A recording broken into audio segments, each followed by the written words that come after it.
Hey guys, what's up? My name is Pat and today I'll be discussing the film adaptation of the book The Giver by Lois Lowry. As I'm filming this, I just got out of the theater maybe 30 minutes ago at most, so the movie is fresh in my memory. The book is pretty fresh in my memory too. I read it about a month to a month and a half ago, so of course all of my opinions about the movie should be taken very seriously, as I have very serious cinematic opinions. Basically, I just really loved the movie and I thought it was amazing. When I watched the trailer for the first time after having read the book, I had mixed feelings because the trailer looked crazy and filled with action and like random romance, and everyone was like 10 times older than they were supposed to be. But now having actually watched the movie, I thought it was pretty great, and I think they made a lot of very good decisions. Because this book did something that I love so much about good book-to-film adaptations. It took advantage of the fact that it's a film, you know, a visual experience. It made all the memories that got transferred between the giver and the receiver so much more vivid and filled with life, and also death. It really added a lot of cinematic quality that you can't get out of a book. It added so much more through the medium that it was told through. It's a perfect example of a medium that is used correctly to enhance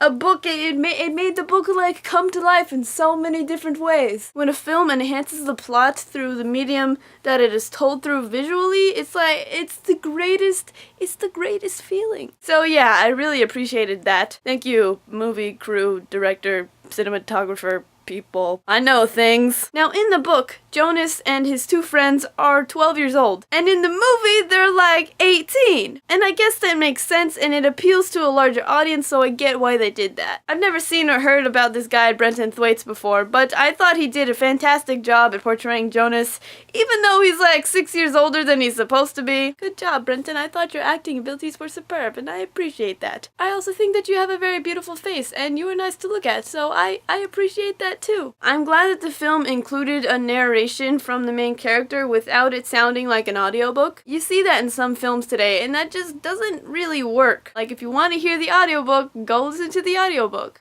What? This isn't a plug for audible.com. What? No, I'm not one of those people. I'm not famous enough to be sponsored by things. There are a few things that I thought were kind of odd in the film. Like the romance between Jonas and Fiona, I felt like it was kind of awkward and rushed and kind of forced. And I get that Fiona is supposed to be emotionless and kind of like stoic and stone-faced. But I felt like the actress playing her, this Odia Rush, I felt like she kind of forced this emotionlessness. It was like she was trying too hard to be emotionless and stone-faced, so their interactions were kind of awkward for me because it felt like she was trying really hard. Also, what's with that weird triangle waterfall thing? Like, what is the point? One, that weird triangle thing wasn't in the book. Two, why would the community even have that in the first place? That gives the residents of the community a place to go think and talk about things, and that's not something that the community wants.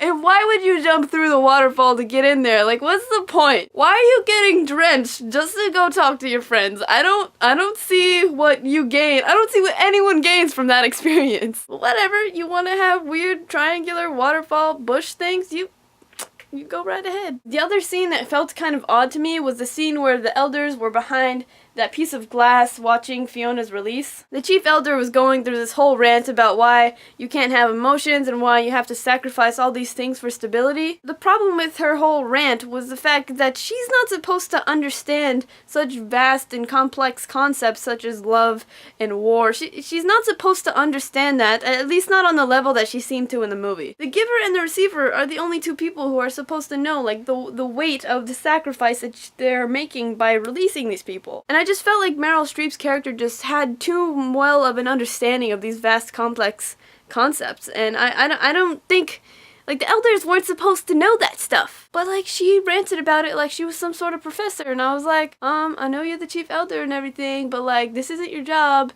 You're not supposed to know. Are you? Plot twist, she's actually the giver and the receiver. She's everything.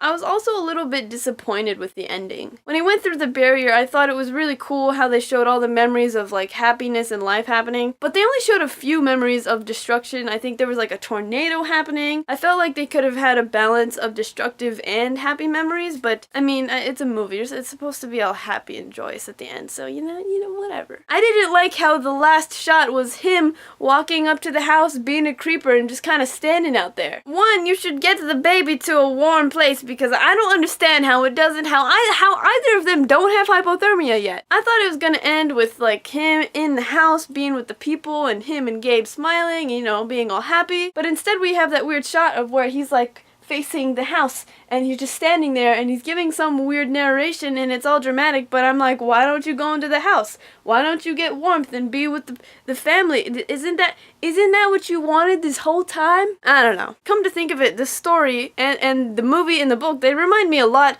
of that movie Pleasantville. Okay, so the book was written in 1993 and I think Pleasantville came out in like 1998. The Giver is much more higher in quality, so I'm not surprised. Overall though, I really enjoyed the movie and I recommend it to everyone. But read the flippant book first, people. I'll see you guys in the future when I review some other movie. I'll probably discuss If I Stay in the Maze Runner, but it depends if I have enough time to do those videos because I'm going back to school soon and I'm going to die out of all the schoolwork. But yes, keep reading, my friends, and also keep watching book-adapted films and judging them harshly. I have no shame.